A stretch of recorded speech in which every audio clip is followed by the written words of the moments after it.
Welcome, everyone. My guest today is Lead Analyst Logan Mohtashami to talk about home prices and what it would take to crash those. Logan, welcome back to the podcast. It is wonderful to be here. And before we start, we should need to tell people this because I get this question every day. We actually do have a HousingWire YouTube channel now. So when people ask me, what about your YouTube account? You just type in HousingWire, and both the podcasts per week will be there now. So if you prefer YouTube, go there. You can find it there, and then you could also see Sarah grimacing and painful and telling me stop it and waving her hands and the top clock and all the things that she does that we still capture on camera. All the things that I do to try to keep us on target and on time. Yes, it's like herding cats. So Best slogan is unleashed, Logan, Sarah. All right, well, let's dive in. We have had a week. What are you looking at right now? Yes, and I think, after everything that's happened this week, today the housing starts data came out, and it's so confusing to everyone because a lot of the recession calls were based still on construction employment falling, and housing single family permits are still growing, and you don't traditionally see a recession when single family permits are growing and new home sales are growing. Just to give everyone a crazy stat, how the year over year data is nuts. Purchase application data for new homes is up like 40% year over year. Right. So it's not because demand is booming crazy. We just have a very low bar, and new home sales have been growing double digits on year over year for some time now. So it's not shocking as that keeps on continuing. And I think, seeing the builders confidence index fall the last few months, I think we have to remember that the small builders do not have the advantage the big builders have. So big builders are out there to eat their lunch. They have their own mortgage thing going for them. They're offering lower rates. They're taking market share from not only the existing home sales market, but also from the smaller builders. So it's everything is a little bit more confusing post COVID on housing. So I do understand that confusion to a degree. I think one of the things I appreciate when you do your analysis of the home builder's confidence and other data points, you look at how many homes are in backlog, how many are still being, have been started, how many have been completed, and then like that nebulous ones that are kind of in the middle, because that really, it makes a huge difference. Yeah, I mean, if you're a small builder that maybe 2 to 6 homes maybe you build a year, not sure how much capital you have to pay down rates, because costs have come down, to some degree, but really the total cost of building doesn't really deflate in any big fashion. So it becomes a little bit more problematic for them, especially as mortgage rates kept on heading toward 8%. They would be impacted disproportionately than, let's say, a bigger builder. But I think in context, if you just think of new home sales are still growing, then a lot of the data lines start to make more sense. I just think, when you have the biggest home sale crash ever in the existing home sales market, but new home sales has changed that for about a year now, you get stuck into this market is still down, but this market has to be down, and it wasn't. It's still been growing. Very low bar, but year over year growth is year over year growth. You always make a point to say the builders are here to make money, and they're not the March of Dimes. They're not the March of Dimes. If you don't know what the March of Dimes is, it's because you're not that old. That's what I would say. Every time Logan says, I was like, a lot of people are not going to know what the March of Dimes is, I think. Let me know. You can let me know if I'm wrong on that. Yeah, they're not a charity, right? And they keep a close eye on the inventory. And depending on how many months of inventory, they pull back, correct? Yeah, we had a spike in monthly supply for the builders. So naturally, everyone goes to 2008. You have very well-known Wall Street analysts saying that, the demographics are bad and, it's done for the builders and they can't. And then all of a sudden the, forward-looking data gets better on them, and it takes them a little bit too long to adjust that new home sales were working from a very, very low level last year. You adjust it to the cancellation rate, and builders are efficient. So they made deals to grow. So when it starts growing, you kind of just go with that. until it reversed. And of course, if rates go higher, some get hit harder than others. So I think that's the confusing aspect, because I'd like to always show the charts where I show single family permits, and it's kind of had like a little mini V-shaped recovery, but apartment construction 5-unit permits are heading lower, but single family permits are usually always higher than apartment construction. So the bulk of the data line, the real meat and bones, is the single family sector, and we still have 105,000 new homes that haven't even started construction yet. That's pretty much near an all-time high. So COVID-19 has done a lot of crazy things to housing data, and trying to make sense of it all, has been probably a little bit the more of the complicated thing for me, because you got to talk to normal people, then you got to talk to Wall Street people, and then it's two different categories. But I totally understand why some people are terribly confused with housing data. It is confusing. And when you say a home sales crash last year, what you mean by that is the number of homes sold. You're not talking about prices. So let's talk about prices a little bit. Yeah. So naturally, I think what occurred last year is 2022 to me is going to be like the historical year ever in housing. Like takes COVID, takes to 2008 out of the first place spectrum. So we started 2022 with home prices accelerating out of control, right? It was February that I talked about, okay, that's it, I'm done. I'm done with the housing market. We need higher rates to just shut this whole thing down. And actually, this came because of a tweet I did where it shows like 200 people were looking at a house in Los Angeles. It was just, this is stupid, right? So being part of team higher rates in 2021 and 2022, you need the market to cool down. Well, a lot of people say that prices follow volume. Okay. And this is true to a degree. The growth rate of pricing does fall. But when you have the biggest home sale crash ever recorded in history, naturally everyone went into we're going to have a major, major decline in home prices in 2023. And I am showing mercy by not showing the tweets that I was getting right about this time last year. Of course, naturally, we're past November 9th. November 9th is the housing dynamics have shifted.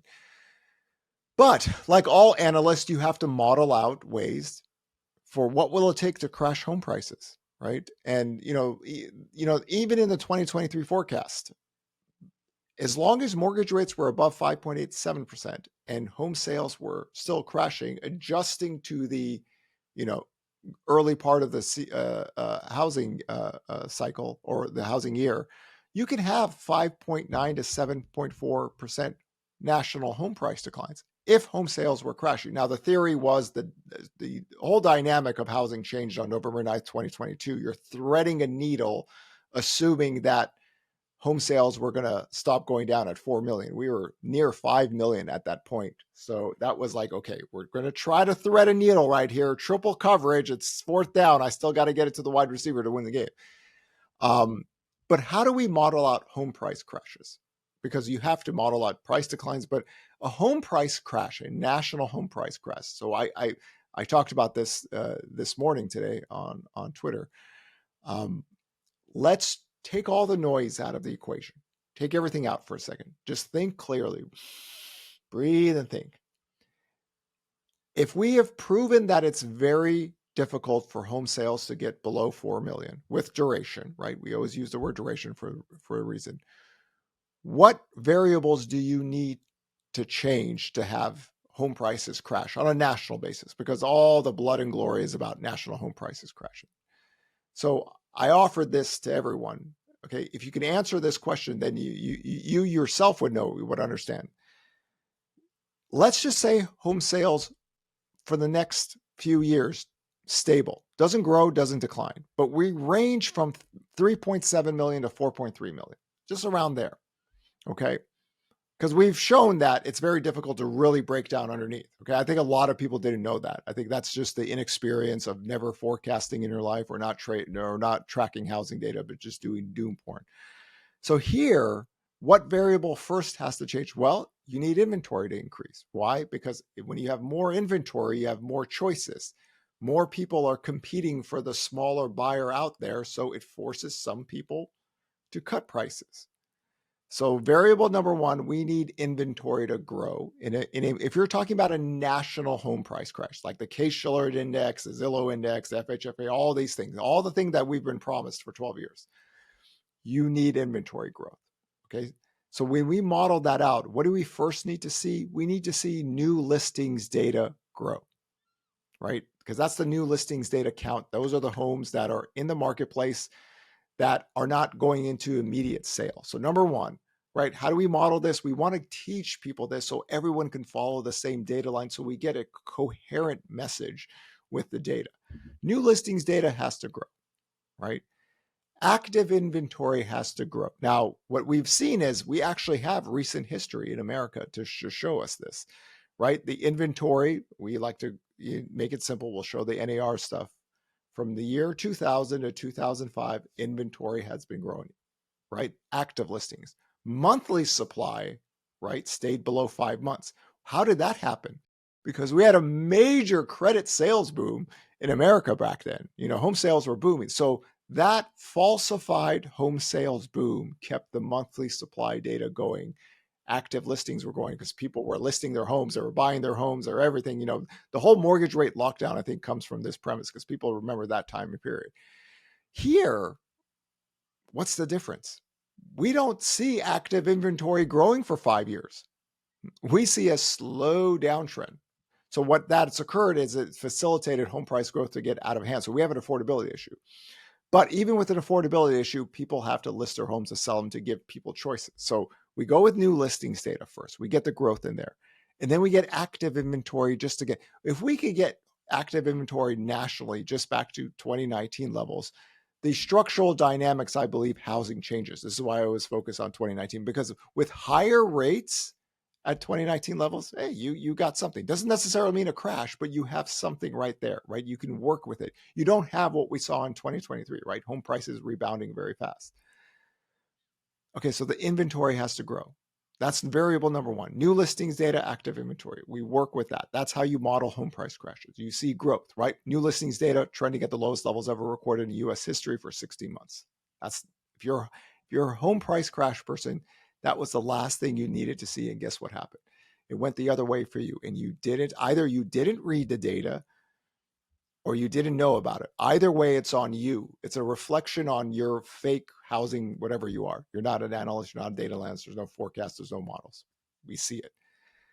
So let's say stable demand, and then we see inventory start to pick up. Well, guess what? Monthly supply can pick up noticeably, right? We've had times where active inventory data doesn't do much, but we have monthly supply. So the days on market grow. Then you get more and more people cutting prices, right? To get their home sold. The price cut percentages have to increase. What do we see this year? The price cut percentages, even with mortgage rates going to 8%, still down year over year. You're not getting a national home price crash if that's the case. Okay. So we have that there. Then the second thing is you need home sales really to crash. And this is the problem here. Can home sales materially crash from these levels? Okay, so number one, credit got really, really tight in 2005. 2005 to 2008, the MBA, Mortgage Availability Index, that thing went from 400 to 900. And then in 2005, 2006, that thing collapsed, waterfall collapsed. Okay, so home sales collapsed because the credit market was facilitating all that demand. It was gone. So 2005 to 2008, home sales were falling, right? 2005 to 2008, inventory was rising. Okay, so there you go. That's the variable you want to see. Home sales fall, inventory increase, less demand, more supply. Keep it simple. That's what we want. And then we go into the third variable, which is really, you're probably going to need to see distressed sellers, right? And when we talk about distressed sellers, it doesn't necessarily need to be foreclosures, because I would say that the foreclosure process, because 30, 60, 90, 120-day late NOD files, they're all near all-time lows. That takes 9 to 18 months before that supply hit. But you can see forced equity sellers. And then we go back to the new listings data. So the new listings data needs to escalate out of control. And because it's working from the lowest levels ever, guess what? It has the potential to do that. So we track that data. Demand falls, inventory increases, new listings data increases, price cut percentages works, and then this has to stick for some time, right? It has to allow inventory to escalate out of control, price cut percentages, because you can't have demand increasing because it negates that.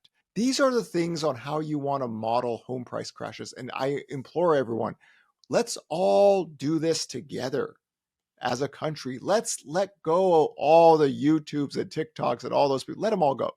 Let Uncle Dave go and everything, right? Imagine a society reading together, educating itself, not believing in disinformation campaigns that the Russians and the Chinese are doing in America, right? So we all read together and we work on that supply and demand equilibrium.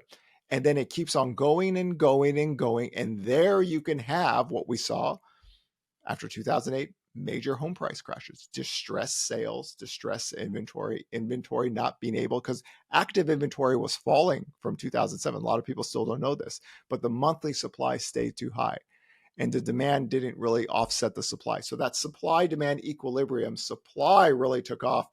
Demand really didn't go too much lower after 2008, but the supply was there. Too much supply. So that's how we want to model things out. And we have to look at the live variable data, because what we saw last year at this time, everybody jumped in for the home price crash, right? And then it didn't really happen because the forward-looking data changed. And I think so there's these variables people have to look at, and then they have to step back and go, what is it that would cause some of those things to happen? So, it has to be sort of a shock thing. We had COVID, that didn't happen. Now, part of that was the Fed dropping rates and, sending out, paychecks to people, things like that, relief to people. But it's not like we could go from 0 to 60 like we did in the financial crisis. It could be something else, but it can't be that, because we have all those laws now that make it almost impossible to see that kind of, terrible credit event happen. Well, you could have, I would tell you this, because we're working from such low levels of inventory, the ability to inventory growing when you see a distressed economy can happen. It just hasn't happened yet. Um, the credit markets aren't going to get tight in that sense, because Freddie and Fannie, if Freddie and Fannie were publicly traded companies with no government support, you could put me on the credit tight list, okay? But I've been very adamant about that, as long as they're in conservatorship, because people have to remember, back then Freddie and Fannie their stocks were collapsing. Nobody knew what was going on. They couldn't lend. They had to get them in conservatorship. And how did that look like? And what lend? We didn't have that during COVID. Credit flowed, but if credit can get tight on the non-QM side, but on the general side, lending can be facilitated.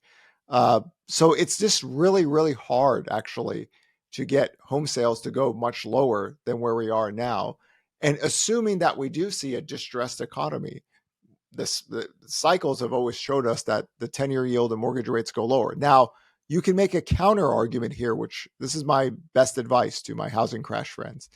Mortgage rates won't go low enough to offset the increase in supply because of the affordability hit. Now, the counter to that is that, well, we saw what happened last year. Mortgage rates got to 6%, and we had one of the biggest month-to-month sales prints ever in history. However, let's just say that the economy's downturn is longer than what people anticipated, and supply keeps on increasing because mortgage rates can't go any lower than, let's say they cap out at 5.5%.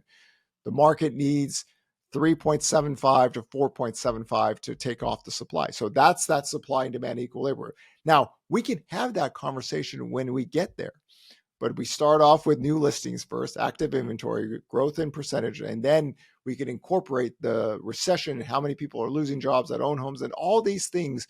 We can work with it together, because trying to forecast a crash without thinking that everything stays the same, like things can't get better and things can't get worse, right? That's why I've always said that yearly forecasts are somewhat taken with a grain of salt. You can get a contract of what you think can happen, but the variables could change like this, right? If the 10-year yield was at 3.5 right now, which we were this year, and the spreads were better, and we're talking about 5% mortgages, what do we know so far? We know demand increases. We know inventory has a very hard time growing.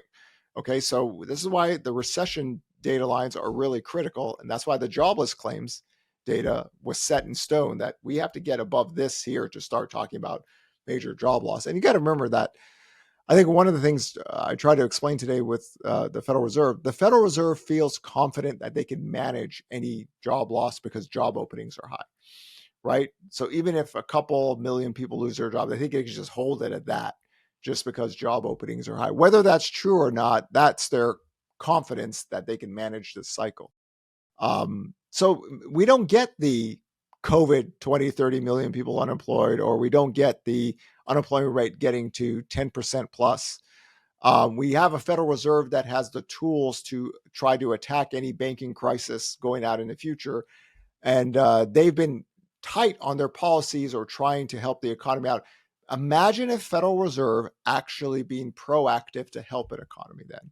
So you have to incorporate that into the equation, right? And we have to see how those live variable works.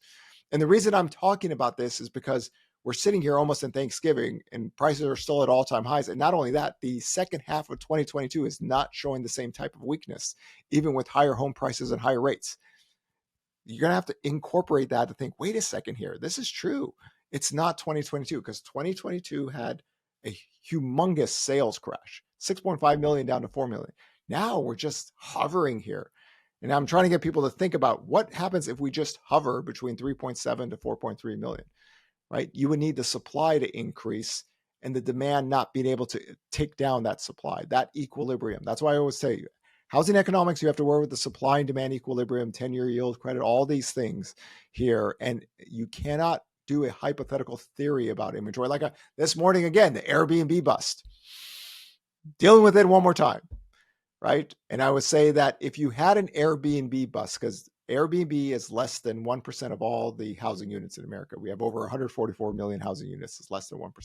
If you're talking about that is going to be the biggest housing bubble crash, that inventory has to escalate in a very fast fashion, quickly, right? It can't have new listings data trending. Think about the purity of this as a country. If everybody read the new listings data from the start of 2021, what would they all say?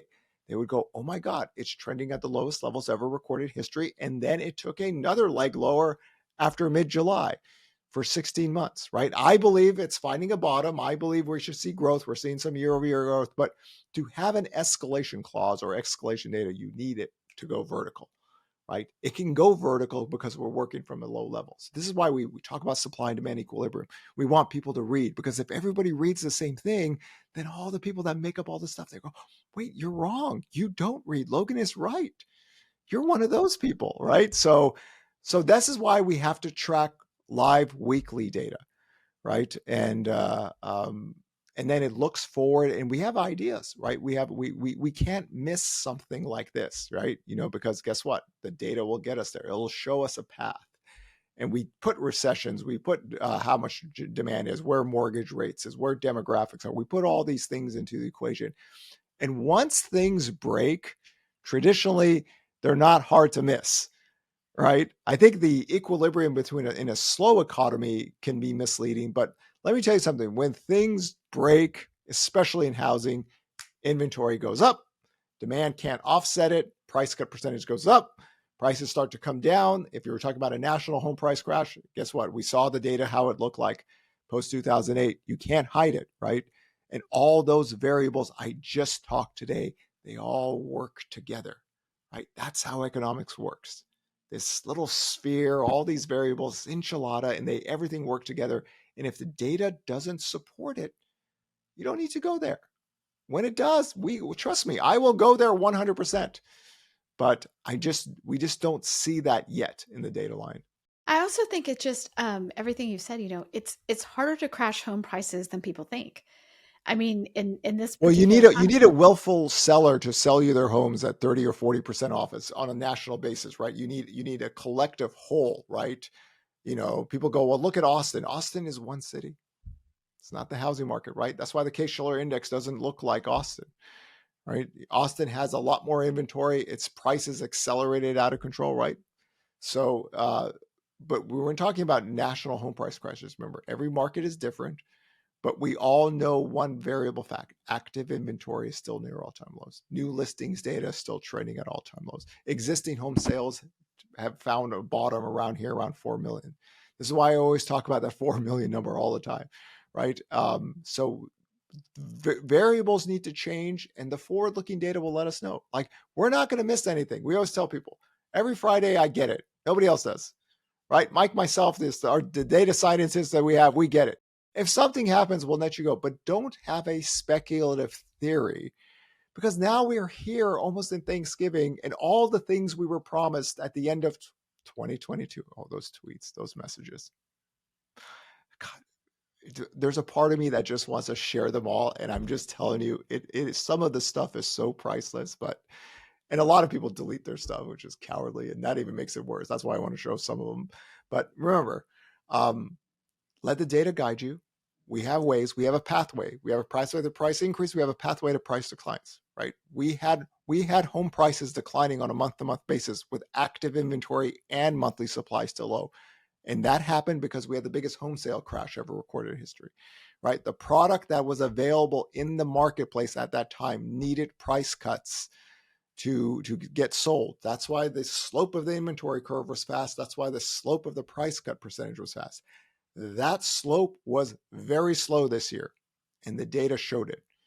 And that's why we believe it. If we can educate a whole society to read data and everything, and then, oh my God, everyone becomes part of this reading army, and Logan, it's going to be such a beautiful thing. Logan, you have this utopian vision for people who not just only want to read, but they want to read data and charts. And I love that for you. That's a very hopeful stance. I don't know. But it's not going Don't to hold me happen. to I it. know. I It's know. not gonna I happen. know. But that's Listen, why we're here. I We're listen. here. I always tell people my Instagram is so. I mean, if you really want to fall asleep, man, you could just go to my Instagram stories, and everyone's got these nice, lovely photos and parties and events and everything. And I'm like, oh my God, look at the jobless claims data on the 4-week moving average. And look at it. Here's commodity prices here, and I'm so excited and happy to talk about it. It's like 11:30 on a Friday night, and I'm not that guy, the party guy, but I will be the 24/7 nerd. And I always say, like, everyone needs one good nerdy friend in their life, right? So I'll be that Well, guy. you'll be that guy. And thank you for being that guy for us. Really appreciate it. This was a great analysis, and we will talk to you soon. Sounds good.